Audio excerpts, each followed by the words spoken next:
जय श्री गणेश। आज मैं आपको अधिक मास का चौथा और पांचवा अध्याय सुनाने जा रही हूँ। चौथा अध्याय। अधिक मास कहने लगा, हे नाथ, हे कृपानिधे मलमास, ऐसा मेरा नाम है। मैं बलवानों से तिरस्कृत होकर यहाँ आया हूँ, फिर आप मेरी रक्षा क्यों नहीं करते? मुझको उन लोगों ने शुभ कर्म में वर्जित, अनाथ और सदैव घृणा की दृष्टि से देखा। अब आपकी दयालुता कहाँ गई? कठोरता क्यों हुई? इस प्रकार भगवान से कहकर स्वामीहीन मलमास श्री कृष्ण के आगे आंसू बहाता हुआ बैठ गया। तभी द्रवीभूत हरि आगे बैठे दीन बदन मलमास से कहने लगे, हे तात, तुम अत्यंत दुख में डूबे हुए हो। सो ऐसा क्या बड़ा भारी दुख तुम्हारे मन में है? तुम किसी प्रकार का सोच मत करो, मैं तो उस दुख में डूबे हुए का उद्धार करूंगा। मेरी शरण में आकर तुम सोच करने योग्य नहीं हो। नारायण बोले। ऐसे भगवान के वाक्य सुनकर मलमास बोझिल सा होकर मधुसूदन भगवान से बोला, हे भगवान, आपको सब कुछ ज्ञात है, आपके बिना इस संसार में कुछ भी नहीं। हे भगवान, मेरे दुर्भाग्य की पीड़ा क्या आप नहीं जानते? तो भी है नाथ, दुख रूपी फांस में फंसा हुआ जैसा कष्ट किसी को भी न हुआ हो, न देखा, सो आपसे कहता हूँ।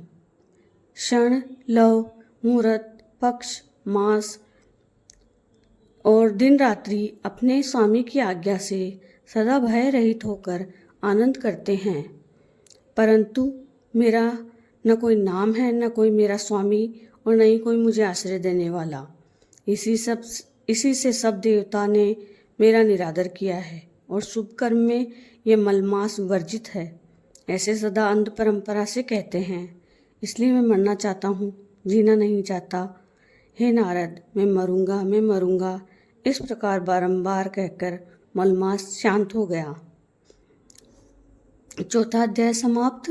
अब पांचवा अध्याय। नारद जी श्री नारायण से कहने लगे, हे महाभाग, चरणों में पड़े हुए अधिक मास को भगवान ने क्या कहा? भगवान बोले, हे निष्पाप नारद, जो हरि ने कहा सो मैं तुमसे कहता हूँ। सुनो, हे मुनि श्रेष्ठ, कृष्ण भगवान के नेत्रों से संकेत पाकर गरुड़ जी मूर्छित हुए मलमास को अपने पंखों से हवा करने लगे। तब मल उठकर बोला, हे नाथ, मुझको ये अच्छा नहीं लगता। हे जगतपते, मुझ शरणागत को क्यों त्यागते हो? रक्षा करो। इस प्रकार कांपते हुए और बारंबार कहते हुए मलमास से भगवान कहने लगे, हे वत्स, हे निरीश्वर, मुझको तेरा दुख कष्ट निवारण से होता दिखाई देता है।